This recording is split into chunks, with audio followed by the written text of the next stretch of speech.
Selamat siang, perkenalkan nama saya Kristiani Nurpinam dengan NIM 525335131. Di sini saya akan mempresentasikan hasil ujian akhir semester saya di mata kuliah Sistem Basis Data yang berjudul dengan perancangan dan implementasi sistem absensi karyawan.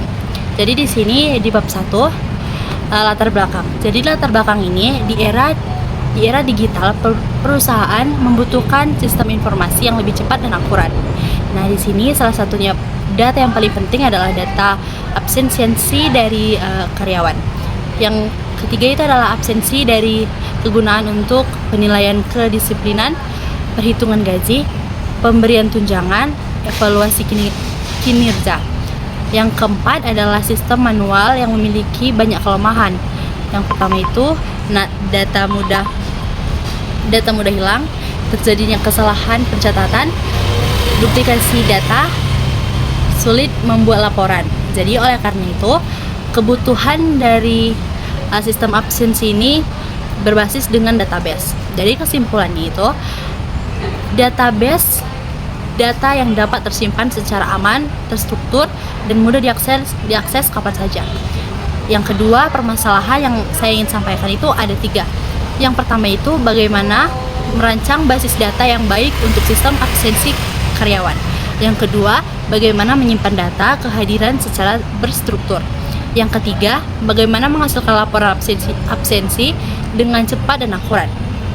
Yang ketiga, aktor yang bakal terlibat. Yang pertama itu HRD yang akan mengelola data karyawan dan memantau kedisiplinan.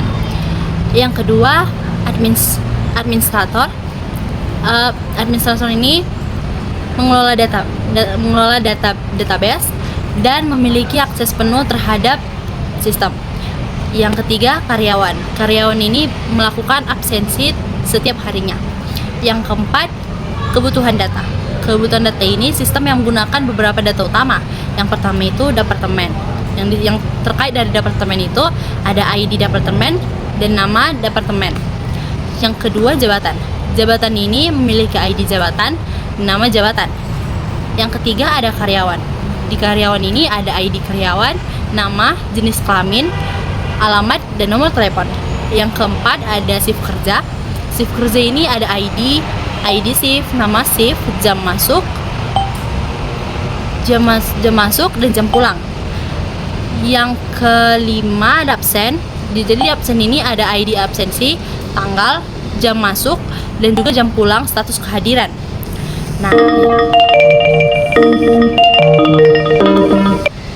jadi yang keenam itu ada surname, ada di dalamnya ada surname, password, dan rule. Yang ke bab 2, di sini saya akan menggunakan diagram ERD. ERD ini digunakan untuk menggambarkan hubungan antara tabel data dalam database. Jadi ini terdapat 8 entitas utama. Nah, jadi di sini ada departemen tadi, jabatan, karyawan, shift kerja, absensi, user, cuti, dan izin. Di atas ada gambar dari ERD diagram yang sudah saya buat. Jadi hubungan antara entitas ini, departemen dengan karyawan itu satu departemen dengan memiliki banyak karyawannya. Yang kedua, jabatan dan karyawan. Jadi satu jabatan dalam memiliki banyaknya karyawan. Jadi yang ketiga, karyawan sampai absensi. Jadi satu karyawan dapat memiliki banyak data absensi. Yang keempat ada shift dan absensi. Satu shift ini menggunakan oleh banyak data absensi. Karyawan dan user. Jadi setiap karyawan memiliki akun pengguna. Setelah itu karyawan dan cuti. Karyawan dapat mengajukan cutinya. Dan karyawan izin ini akan mengajukan izin. Jadi kesimpulan dari diagram ERD yang sudah saya buat membantu melihat hubungan antara data sebelum database-nya sudah kita bangun. Kita masuk ke bab 3. Bab 3 ini ada normalisasi data. Jadi normalisasi data ini bertujuan mengurangi redundansi atau pengulangan data. Yang pertama itu ada UNF. Pada tahap ini semua data masih digabungkan dalam satu tabel besar. Yang kedua, bagian data yang berulang. Jadi masalahnya ini masalah di dalam UNF ini nama karyawan bakal berulang, departemen berulang, jabatan berulang, dan sulit melakukan update data. Yang kedua, first normal form ataupun 1NF. Jadi di sini perbaikannya itu yang dilakukan, data dipisah menjadi beberapa tabel. Setiap kolom hanya memiliki satu nilai. Jadi hasilnya itu data menjadi hasil rapi dan mudah untuk dikelola. Yang ketiga, second normal form atau 2NF. Jadi perbaikan berikutnya ini, data departemen dipisahkan. Yang kedua, data jabatan dipisahkan. Jadi hasilnya redundansi berkurang, data tidak lagi berulang.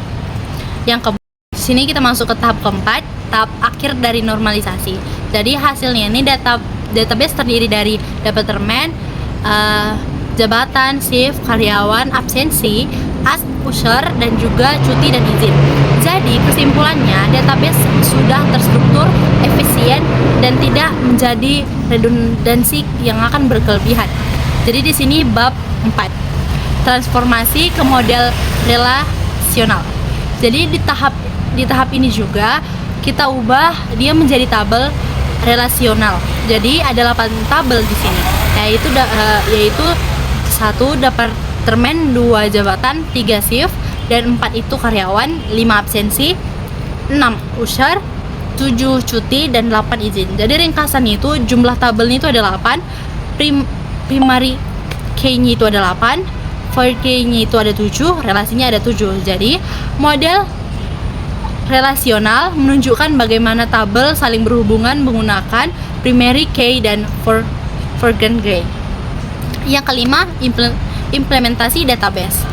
Jadi implementasi database ini dilakukan secara SQL. Jadi sudah digunakan untuk membuat struktur database. Jadi langkahnya itu membuat database, membuat tabel departemen, membuat tabel jabatan, membuat tabel shift, membuat tabel karyawan, membuat tabel absensi, membuat tabel usher, membuat tabel cuti. Yang 9, membuat tanda tabel izin.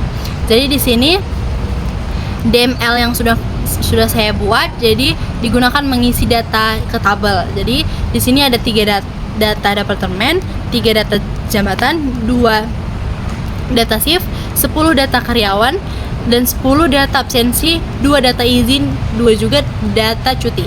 Jadi total datanya itu 32 data berhasil dimasukkan ke dalam database.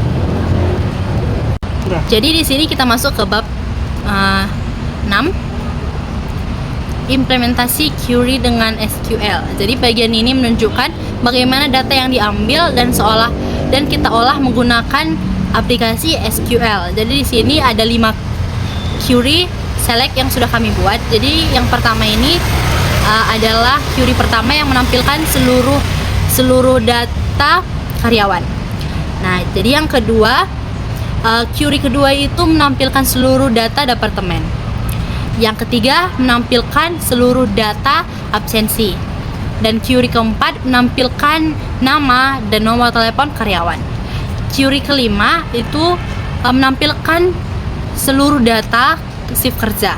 Jadi kesimpulannya di select itu digunakan untuk mengambil data dan menampilkan data dari tabel. Yang ketiga itu query join. Jadi query join ini, join 1 menggunakan tabel karyawan dan departemen. Jadi hasilnya itu ada nama karyawan dan nama departemen. Yang kedua itu adalah join 2 yang menggabungkan absensi, karyawan, dan juga shift. Jadi hasilnya itu bakal ada nama karyawan, shift, dan status kehadiran. Yang ketiga itu ada join yang ketiga itu menggabungkan karyawan dan jabatan. Yang hasilnya itu bakal ada nama karyawan dan nama jabatan. Jadi kesimpulannya, join digunakan untuk menghubungkan semua data dari beberapa tabel. Jadi yang kedua itu query group by. Jadi group by 1 yaitu mengelompokkan data berdasarkan status absensi. Yang kedua, group by 2 itu menghitung jumlah karyawan pada setiap departemen. Jadi kesimpulannya, group by itu digunakan untuk membuat ringkasan data.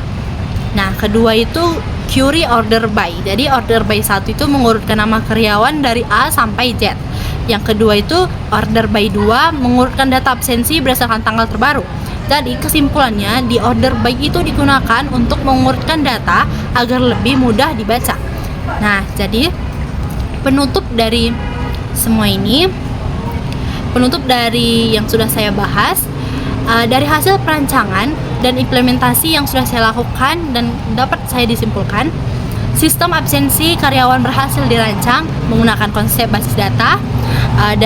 Yang kedua, database telah dinormalisasikan hingga bentuk normal ketiga, yaitu 3 NF.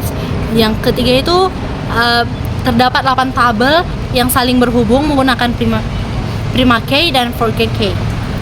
Yang keempat, sistem mampu untuk menyimpankan data absensi secara berstruktur.